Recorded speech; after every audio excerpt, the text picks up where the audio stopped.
Good afternoon students. आज 12वीं कक्षा का हिस्ट्री का सेट 1 हुआ है जो जुलाई 2025 में होना था, अगस्त में हुआ है। तो ये आपका पेपर है, सब्जेक्ट है आपका हिस्ट्री और 20 नंबर का पेपर है। इसके लिए समय दिया गया वो आपको 45 मिनट समय दिया गया है और इसमें प्रश्न पत्र में खंड क ख ग और घ शामिल हैं, जिन्हें प्रश्न पत्र 10 प्रश्न हैं, सभी प्रश्न करने अनिवार्य हैं। खंड क के 1 से लेकर 7 तक 1 अंक के हैं। प्रश्न नंबर 8वां है वो लघु उत्तरीय प्रश्न 3 अंक का है और प्रश्न नंबर इसका उत्तर है वो हमने 60 से 80 शब्दों में से अधिक में नहीं देना। और जो गैक खा है प्रश्न नंबर 9 है वो स्रोत पर आधारित है, 4 अंक का है और घ है वो दीर्घ प्रश्न आपका 6 अंक का है। इस प्रकार आपका प्रश्न पत्र रहेगा। सबसे पहले चलते हैं हम पहले प्रश्न ऑब्जेक्टिव टाइप पर। वो प्रश्न है, हड़प्पा सभ्यता का सबसे महत्वपूर्ण विशेषता क्या थी? The most silent feature of the Harappan civilisation was. नगरीय योजना, व्यापार, कला, पशुपालन, ये आपकी नगरीय योजना थी। तो आप नगर योजना को टिक करेंगे और उसके बाद आप अगले प्रश्न पर चलें। अगला प्रश्न आपका, मौर्य वंश के संस्थापक कौन थे? तो ऐसे भी आपको पता है मौर्य वंश के संस्थापक थे वो चंद्रगुप्त मौर्य थे, अशोक नहीं थे, बिंदुसार नहीं थे, कुणाल नहीं थे। तो इसका हमारा सेकंड उत्तर इसका सही है हमारा। तो हम सेकंड उत्तर को टिक मार्क करेंगे, चंद्रगुप्त बी को। इसके बाद हम चलते हैं अगले क्वेश्चन पर। अगला है, हर्यक वंश का संस्थापक कौन था? हर्यक वंश के संस्थापक बिंबिसार थे। तो हम बिंबिसार यहाँ लिखेंगे। आप यहाँ ऑप्शन टाइप नहीं है, आपने लिखना पड़ेगा, जैसे मैंने पहले भी लिखा है, बी अदा मैं और फिर बै का छोटी की माता बिंबी जो कि आपका बिंबी और ये बिंबिसार हो गया। तो ये याद रखना, आपने लिखना भी गलती नहीं है, कभी लिखने में गलती करते हैं आप। इसके बाद आपका हड़प्पा जुते हुए खेत के निशान कहाँ मिले हैं? ये कालीबंगा में मिले थे जुते हुए निशान। तो आप यहाँ पर कालीबंगा लिखेंगे। इसका आंसर मैंने इनके पहले आंसर कंफर्म करके लिख के फिर आपको बता रहा हूँ। कालीबंगा जैसे मैंने लिखा अभी, इसमें पहले आप लिख सकते हैं कालीबंगा। ये पीलीबंगा के पास है, पीलीबंगा रेलवे स्टेशन लगता है पंजाब में। यहाँ ये राजस्थान में, सॉरी, ये राजस्थान में कालीबंगा और पीलीबंगा आसपास में है। पीलीबंगा में जुते हुए खेत के जो पुरातत्व विभाग को स्रोत मिले हैं उसका वर्णन है। इसके बाद में आपका अशोक के अभिलेख। अशोक के अभिलेखों से यहाँ लिपि की बात हो रही है। जो अशोक के अभिलेख लिखे हैं वो कौन सी भाषा में लिखे हुए हैं? तो अब ज़्यादा खास करके इसके हैं ब्राह्मी में लिखे हुए हैं और खरोष्टी में भी लिखे हुए हैं। तो यहाँ दो लिपियों का जिक्र है अशोक के अभिलेखों पर, एक ब्राह्मी और एक खरोष्टी। ये मैंने यहाँ पहले इनका आंसर लिखा भी आपके साथ। पहले ब्राह्मी लिख लेते हैं हम, ब्रा अदम है और उसके बाद में ब्राह्मी, और दूसरा आपका खरोष्टिक है, रो अदस है और ठीक खरोष्टी।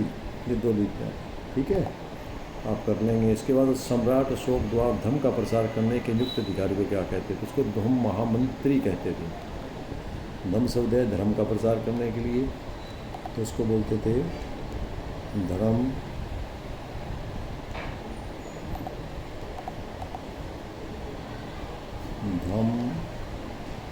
शब्द इसी से लिए महामंत्री,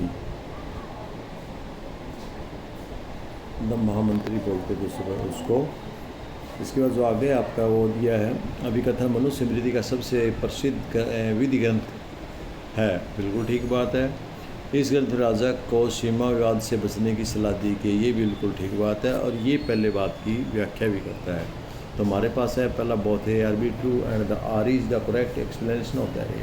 तो इसका मतलब यही है इसका कि जो आर है वो एक एक्सप्लेनेशन कर रहा है, इसलिए भी। दूसरा both of the R true but R is, ये गलत है हमारा। A is true but R is false, ये भी नहीं है हमारा। डी ए इज़ फॉल्स है बट आर इज़ ट्रू, ये भी नहीं है। तो हमारा ए आंसर सही है इसमें। तो आपका ए को आप टिक मार्क करेंगे यहाँ, या इसको हिंदी मीडियम वाले इंग्लिश यहाँ कर हिंदी की करेंगे, ठीक है। इसके बाद अगले प्रश्न पर चलते हैं। अगला प्रश्न आपका 8वां आ गया और 8वां प्रश्न आपका है 3 अंक का 3 अंतर का। यह महायान और हीनयान में बताना है। महायान और हीनयान बौद्ध धर्म की 2 आगे चल कर 2 शाखाएँ हो गई थी। हीनयान वहीं था जो पुराने नियमों को और उनको मान रहा था, जबकि महायान था उसमें कुछ काफ़ी चेंजिंग आ गई थी, इसलिए उसमें महायान बोला गया है। बाकी विस्तार के लिए मैं अपनी बुक में इसको देख सकते हैं, क्योंकि आप हिस्ट्री के स्टूडेंट्स हैं तो हिस्ट्री की बातें आप ज़्यादातर जानते हैं। इसके बाद ये एक पद्यांश है पांडव, उसको पढ़ेंगे फिर उसको उत्तर देंगे हम। पांडव महाभारत के आदि पर्व में से उत्तरित कहानी का है।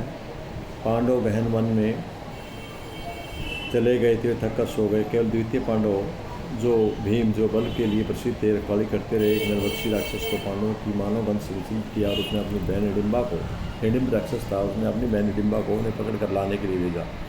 हिडिंबा भीम को देखकर मोहित हो गया और एक सुंदरी स्त्री के वेश में उसने भीम से विवाह का प्रस्ताव किया, जिसे उन्होंने अस्वीकार कर दिया। इस बीच राक्षस वहाँ गया और भीम ने को मल्ल युद्ध के लिए ललकारा। भीम ने उसकी चुनौती स्वीकार किया और उसका वध कर दिया। शोर सुनकर अन्य पांडव जा गए।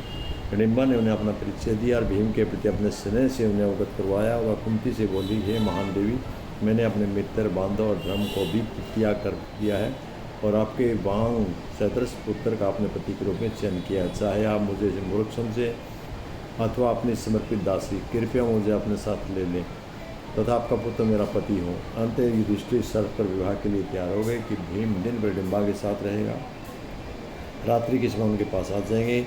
यह दंपति दिन भर सभी लोगों की सैर करते थे और समय आने पर हिडिंबा ने एक राक्षस पुत्र को जन्म दिया, जिसका नाम घटोत्कच रखा। तत्पश्चात माँ और पुत्र पांडवों को छोड़कर वन में चले गए, किंतु घटोत्कच ने यह प्रण किया कि जब वे पांडवों को जुड़ते हुए उपस्थित हो जाएगा। पहला प्रश्न, हिडिंबा की संस्कृति पांडवों से किस प्रकार बनी? क्योंकि पांडव थे वो सभ्य संस्कृति के थे, जबकि वो राक्षस प्रवृत्ति थी, नरभक्षी राक्षस जो मनुष्यों को खाते थे, उन राक्षसों के संस्कृति से मेल खाती थी उसकी। तो नरभक्षी, इसमें हमारा इसको उत्तर देंगे, नरभक्षी राक्षस ये थी वो। दूसरा प्रश्न इसका दिया हुआ है, कुंती ने भीम के लिए हिडिंबा की याचना को क्यों स्वीकार कर लिया? क्योंकि वो जानती थी कि उसका पुत्र बड़ा बलशाली है और उसने कुंती से कहा था कि हे महान देवी, मैंने मित्र बांधा अपने पति, क्योंकि वो स्त्री खुद भी है एक स्त्री के दर्द को जानती है। उस स्त्री ने, जिस स्त्री ने भीम के लिए अपने मित्र, बंधु, भाई, अपने धर्म को भी छोड़ दिया हो, उसको, अपने पुत्र भीम को उसके लिए उचित समझा, इसलिए उन्होंने उसकी याचना को स्वीकार कर लिया था। अगला क्वेश्चन है,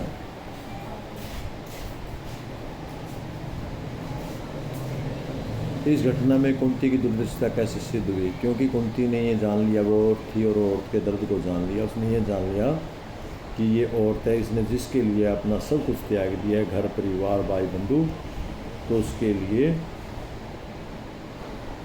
ये उसकी याचना मानना उचित है। तो इससे पता चलता है कि कुंती में दूरदर्शिता थी, वो दूर की बातों को जानती थी। उसे पता था कि यदि ऐसा नहीं किया तो अनर्थ भी हो सकता है, इसलिए उन्होंने इस याचना को स्वीकार कर लिया। आगे इसके बाद जो आपका नेक्स्ट क्वेश्चन है वो आपका है, आधुनिक शहरों की कौन सी सभ्यताएं हड़प्पा नगरों में पाई जाती है? यानी आजकल के जो शहरों में पाई जाती है हड़प्पा संस्कृति में और आजकल के शहरों में तुलना करें, दोनों में कौन सी ऐसी थी जिनमें समानताएं पाई जाती हैं, जो हड़प्पा काल में भी थी और आज भी है, उनका बात करना है हमें।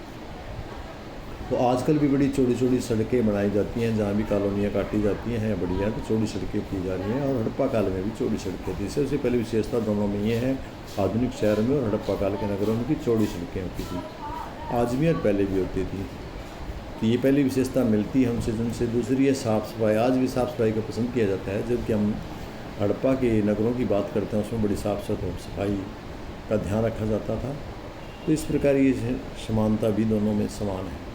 अगली है कि जो हड़प्पा काल के हमें पुरातत्व विभाग से प्राप्त हैं उसमें बड़े बड़े स्नान घर हुए हैं, जबकि आज भी बड़े स्नान घरों को पसंद किया जाता है। लोग अपने मकानों में, शहर में, बड़े बड़े शहरों में बड़े बड़े स्नानागार बनवाते हैं। तो ये भी हमारी समानता है। उसके बाद सड़कों के साथ किनारे, हड़प्पा नगर में सड़कों के किनारों के साथ साथ डस्टबिन का रखने का उचित प्रबंध किया गया था। तो आज भी ऐसा किया जा रहा है, बड़े बड़े शहरों में सड़कों के किनारों पर डस्टबिन रखे हुए हैं ताकि कूड़ा कचरा ना फैले इस प्रकार ये भी जो आधुनिक शहर हैं उन शहरों के साथ हड़प्पा काल के नगरों में ये विशेषताएं पाई जाती हैं। इस प्रकार बहुत सारी हैं, आप अपने दिमाग से बहुत सारी बातें लिख सकते हैं। तो इस प्रकार हमारा अगला हड़प्पाई समाज में शासकों द्वारा किया जा रहा है संभावित कार्य। जो उस समय में जो हड़प्पा में लोग समाज शासक थे, राजा हुए, उन्होंने समाज के लिए क्या कार्य किया।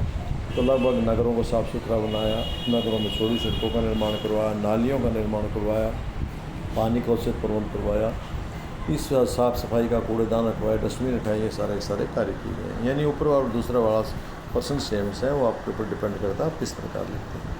तो आज का ये पेपर के लिए आपका बहुत बहुत धन्यवाद। Thank you.